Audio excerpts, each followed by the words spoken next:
Our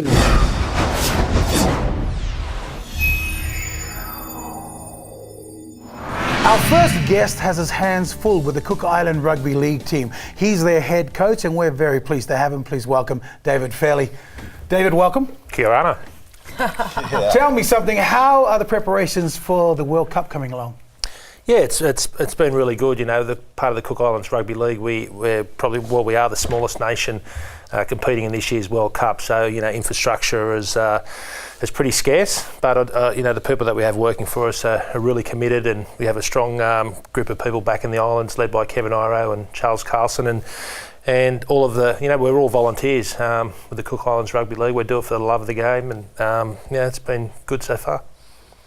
Dave, for some people that might not be aware, you played 13, 14 years at the top, best of the best in the rugby league, so you would have come across not as many, but some Pacific players back then? Yeah, some of the ones that you come across? Yeah, it's certainly changed, Nigel. As you would know, you know, when we first come into the competition, I can remember, you know, Quentin Pongia and Lomax, Johnny Lomax from the Raiders, and Nana Druku, and I played with Sean Hoppy at North Sydney for a while, but it wasn't until the Warriors come into the competition in '95 until we sort of, you know, saw the resurgence of Polynesian players. Yeah, it hasn't stopped since. It hasn't stopped. It's not like, you know, the NFL in the 70s, you know, they're all white players, and all of a sudden now you'd be lucky to find a white player. Yeah, and I guess it's been good. It's been a good avenue for our Pacific athletes to come into the system as well. Yeah, it's been fantastic. I mean, the bottom line is it's great for the game, and it's created a huge amount of pathways, particularly in Western Sydney. Yep. How difficult is it to actually get a team that is fragmented right throughout the country to train? Yeah, I've got to say, you know, with the Cook Islands players that we have, you know, when I come on board in 2009, I was on the back of Kevin Iro, who's our boss over there in the islands. I played with him at St Helens, and one of the things they wanted to do was compete against the Samoas and the Tongans and the other Pacific Island nations. So they had to get NRL players and under 20 players and New South Wales Cup players involved. They had to have a professional program. So, you know, I've been assistant coaching now in the NRL for over 10 years, and they saw that as an opportunity to get me to put a program together that was professional. When it's professional, then the players come and the clubs understand that their players are being well looked after. So when I took over in 2009, yeah, we had amateur players, we had local league players, we had some NRL players, we had a real mixture of everybody involved, and they just come together because they were passionate about playing for the Cook Islands. And then over the last 4 or 5 years, you know, we've developed into nearly a purely NRL team and qualified for the World Cup. So that's been a huge achievement for us, a huge achievement and profile for rugby league back in the islands. Is there a backlash to that back in the islands? Obviously, you're trying to recruit as many of the locals there as you can, but there is a certain quality that you have to go for. Yeah, well, I mean, now it's got to the stage, and particularly for this year's World Cup, is yeah, we want to pick the best players, and obviously they're NRL players. But the Cook Islands have a strong local rugby league competition. Like anything, if you want to succeed and be successful, they've got to leave the islands. You know, they never forget where they're from, but to get into the National Rugby League team now of the Cook Islands, you know, we're looking at NRL level, and then New South Wales Cup, Queensland Cup, and then Toyota Cup, and you know, we've got some players now that are going to be involved in the team that are born and bred in the islands, so that's huge. David, you've been the coach for the Cook Islands for a while now, and how have you embraced the culture? It was like the first year, was that a culture shock for you, or was... Yeah, it was. The whole idea of island time probably, isn't it? Yeah. I'll be there, boss, I'll be there. I've been to Rarotonga, it's pretty laid back, but yeah, the thing I really, you know, coaching's coaching, and you demand the same things from your players, whether, you know, it doesn't matter who they are, but I've got to say one thing that we've had with the Cook Islands team is they're tremendously passionate. We're a very tight bunch of guys.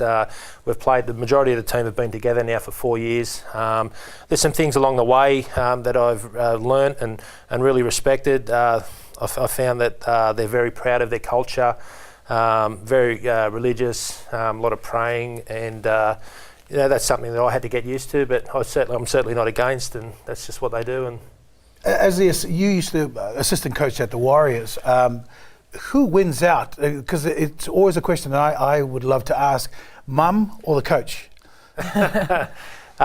Mum at home, and but I've got to say now, when they come together as a team, it's work. You know, we have fun, we enjoy ourselves. They're into their culture and they practice their haka, and they want to get it right, and they put a lot of passion into it. But footy's footy, and we train hard, we prepare, we review, we rehab. It's just like the NRL, but representing the Cook Islands. Dave, there wasn't too many players playing when you started. You were assistant coach with Ivan at the Warriors, and now back again with Ivan now at Penrith, large Pacific player base out there. Do you think that's helped you with the Cook Island team? Yeah, we've actually got a couple of Cook Island players in Penrith. Jeff Daniela, he's been tremendously passionate and been involved now with the team as long as I have. Isaac John, he's really come on the scene in the NRL the last couple of years. He's Cook Islander heritage as well. So, I guess it's helped. It helps me because the players change their phone numbers every 5 minutes. So they're always updating on Facebook, and I've seen I can't get hold of this guy. Can you send him a message on Facebook and get back to me? With that, what is the difference between sort of coaching sort of a conventional team and coaching an island team? I mean, the difference, obviously you've highlighted some of that. Yeah. NRL, it's a roller coaster. It's 6 months of the year and the highs and lows and everything associated with, the week-to-week grind, as you would well know, Nigel.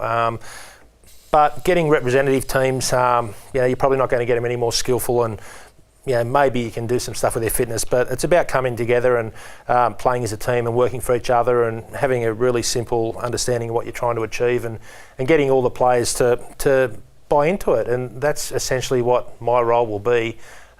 Is to keep it simple and get everyone playing as a team, and with that and some sort of little bit of structure, but with their passion and enthusiasm, hopefully we can be competitive.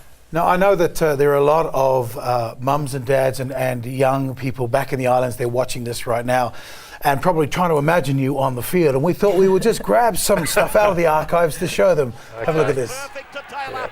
Then short for a beautiful ball for Fairleigh. Old Bear Park days, they're no longer around, North Sydney. We always want to find the gap. Was it to where Nico was Yes, running it through? was. That's how it is. Another He's been a great player, yeah. And as you can see, in your prime. Yeah, it's a long time ago.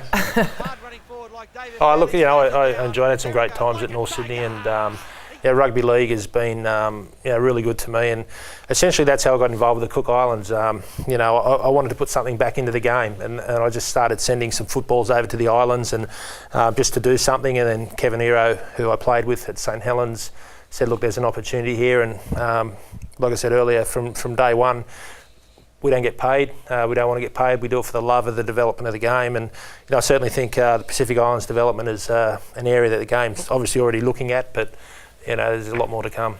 And judging by that clip, how different is the game when you played it to today? Yeah, it's a lot of it's still the same. The gang tackling and the wrestling and the third man in and taking the legs and all that stuff, that wasn't around, but it's just as physical. We train just as hard. It's the skill level's the same, but I would say the big difference for me looking at it now is the science that's come into the game and recovery. When we first started playing, it was Tuesday night, you got flogged. It didn't matter if you played on the wing or front row or played 80 minutes. If you got a massage, you were soft. Now that's all changed, and it's changed for the better.